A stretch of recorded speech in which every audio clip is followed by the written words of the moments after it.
بسم الله ما شاء الله اللهم بارك. الفطير الشرقي في الدمياطي خطير. تعال بص كده. انا رحت لدكتور الفطير في قلب الدمياطي يا جماعة ليه فروع كتير، وبسم الله ما شاء الله عنده فنانين ودكاترة ومتخصصين. بصوا بيعمل ايه بالعجين، اللهم بارك اللهم بارك. بيلعب بالعجينة زي ما يكون ماسك ورقة وعمال يهوي بيها. محدش يعرف يعمل الصنعة دي.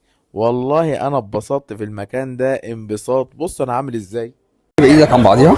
ايوه الله الله عليك. هترفعها وتفرجنا عليها المشلتته اللي احنا جايين مخصوص عشانها. احلى فلاحي هتاكلها.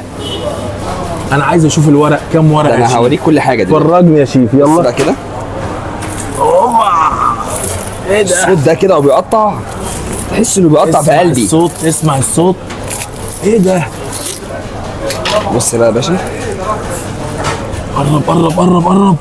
اللهم صل على دي. 1 2 3 4. استنى ما تاكلش الكلام ده. سخنه 5 6 7 فاضيين 8 9 والصغيره دي 10. ده اكتر من 11 طبقه.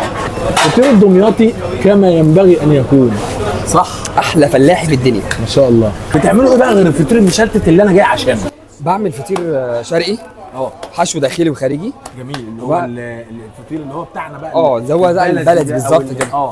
في منه لحمه، سجق، بسطرمه، سوسيس، في فراخ، ما شاء الله. في عندي ميكس جبن، في عندي رانش باربيكيو. ايه ده مش كده خلاص؟ لا خلاص، احنا لسه ما خلصناش. ده بقى زيت زيتون وزعتر. اللهم صل على النبي. ايه الجمال والحلاوه. بص بقى هوريك حاجه تاني من جوه كده. فرج الناس يا باشا. اوب. بص من جوه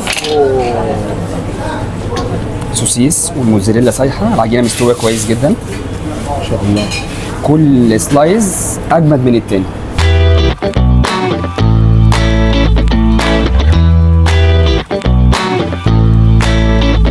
حلوان الدمياطي. بص الراجل القمر ده. حلويات الشرقي عندنا كلها بالسمنه البلدي والعسل الطبيعي.